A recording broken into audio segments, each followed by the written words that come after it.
I will now call to the podium a distinguished American, a man who is, in fact, someone who has the right stuff, which includes a doctorate in aeronautics and astronautics from MIT, selection to the NASA Apollo program, selection to a NASA Apollo program moon mission, selection to a NASA Apollo moon mission egress from the capsule on the moon, returning to our world to write several books, found the Institute of Medical Sciences, develop a number of scientific exploration initiatives. A man who's received far more awards than I could possibly list here, but which do include the Presidential Medal of Freedom nomination for the Nobel Peace Prize and a number of honorary doctorates. And he has some things to say to you this morning. I would like him to come forward now. Dr. Mitchell.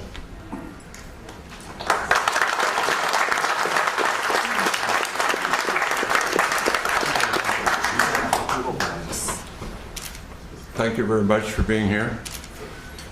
My story with regard to the disclosure process is very simple.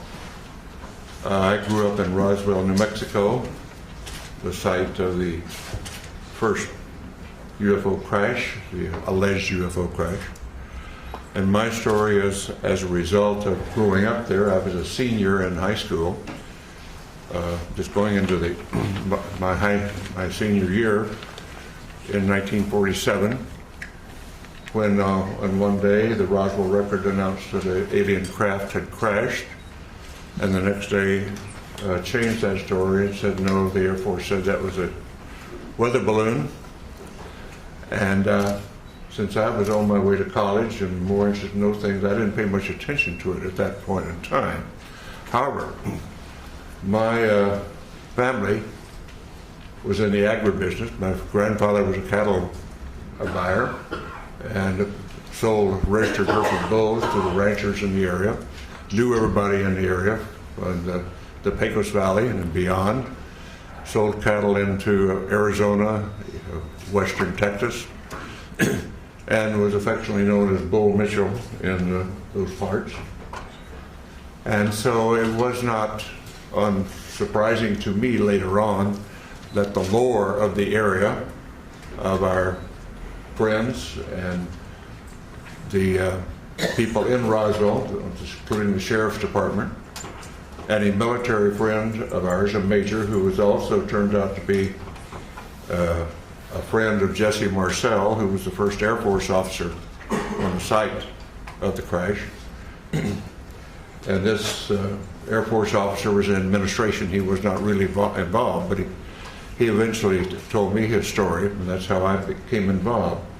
So after my Apollo flight, I did very little. I knew nothing but the lore of the region up until that point. But after my Apollo flight, when I was back in the area and visiting relatives and friends, some of the people in the area who had been involved, what I call the old timers, who were involved in the 1940s, 1947, and subsequent with the Roswell crash, and people like in the sheriff's department who had been to the crash site and were supervising traffic.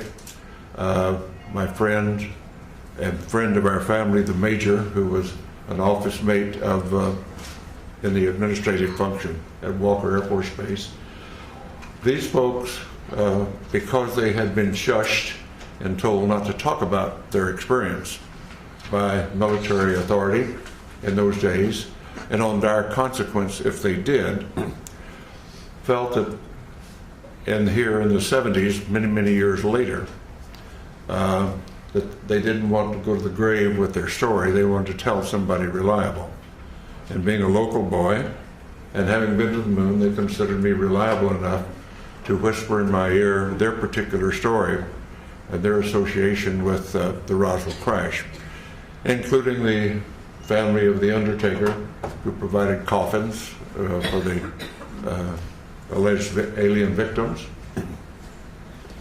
and others on site who had been involved or knew the story.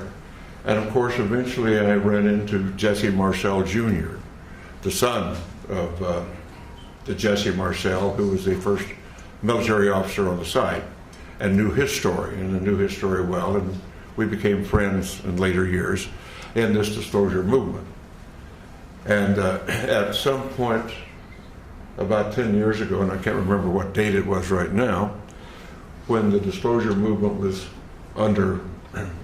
going strongly, I came here to Washington with a Navy commander by the name of Will Miller and Dr. Stephen Greer, and we were able to get an appointment at the Pentagon to talk about what we knew, or what we allegedly knew, what we thought we knew, and went and told our story.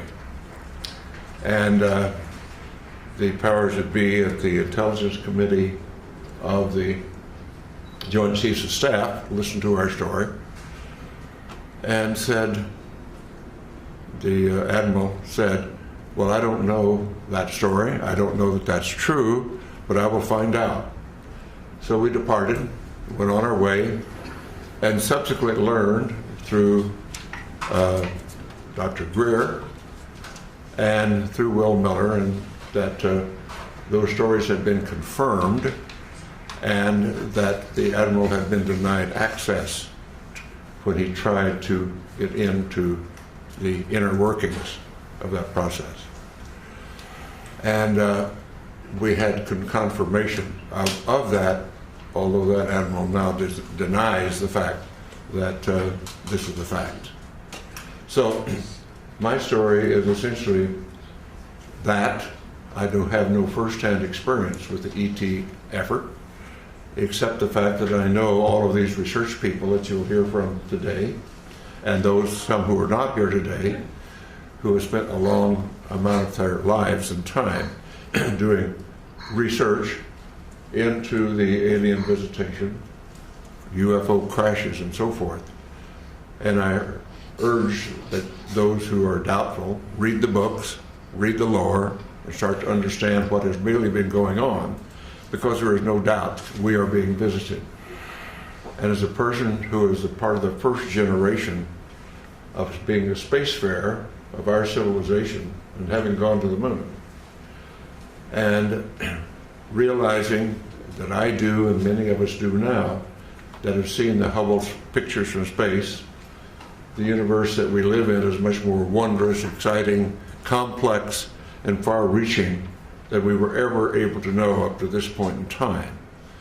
And the fact we have wondered, were we alone in the universe forever? Only in our period do we really have evidence, no, we're not alone. We are just one planet with intelligent life on it, and probably it is time, now that we are spacefarers on our planet, that we get active, because we're really universal beings. And in the long stretch of things, if we think about it in the longest possible range, we realize, and I realize this from my studies in astronomy and astrophysics, our sun will burn out in due course, and we have to be off this planet if our species is to survive. So anybody, any species, any planet that is on around the mainstream star like ours is, only has a finite amount of time on that star before it burns out. And so our destiny, in my opinion, and we might as well get started with it, is become a part of the planetary community of nations, of planets, just like when we were much newer on this planet, and we found tribes over in the next valley or across the next mountains, and we started forming communities then and reaching out beyond ourselves. At this point in human history on this planet, we're now starting, and ready should be, to reach out beyond our planet and beyond our solar system to find out what is really going on out there. And the 20th and 21st century that we now live in, the beginning of the Industrial Revolution really didn't take off until the 19th century. And I tell the story to some of my younger audiences, particularly in schools, that my great-grandparents went across from South Georgia to West Texas in a covered wagon at the end of the Civil War in the 1870s. My family, my father's generation, was involved with going off the planet in aircraft. And less than 100 years later, I went to the moon. So some covered wagons to going to the moon in less than 100 years is a history of the development of our civilization in not our lifetime, but a couple of generations. And so it's time to start thinking in those terms. And particularly since now, in the 20th and 21st century, we suddenly find that due to our expertise and our genius in science and technology, we have exploded our population from under 2 billion at the beginning of the 20th century to over 6.5 billion at this point. And our consumption patterns are clearly indicating that we are utilizing our non-renewable resources at an unacceptable rate, a non-sustainable rate. So we've got a lot of thinking to do about what being an advanced civilization really means. But let's put all that aside for a moment, because we're here to talk about disclosure. And what I am suggesting is it is now time to put away this embargo of truth about the alien presence. And I call upon our government to open up, like other governments have, and you will hear about that this morning, like the Belgians have, the French have, the Brazilians have, the Argentines, the Mexicans have all released their files. It's about time now that we do the same thing and become a part of this planetary community that is now trying to take our proper role as spacefaring civilization. Thank you very much for your attention.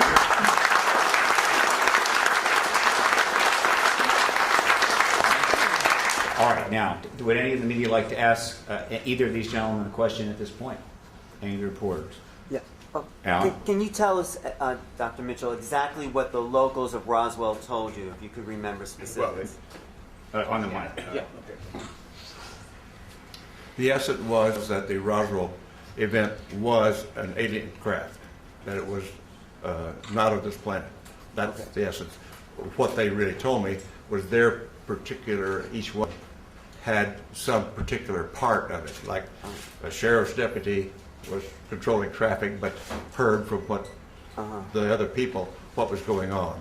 The family of the undertaker told about the small coffins that were created for the alien bodies.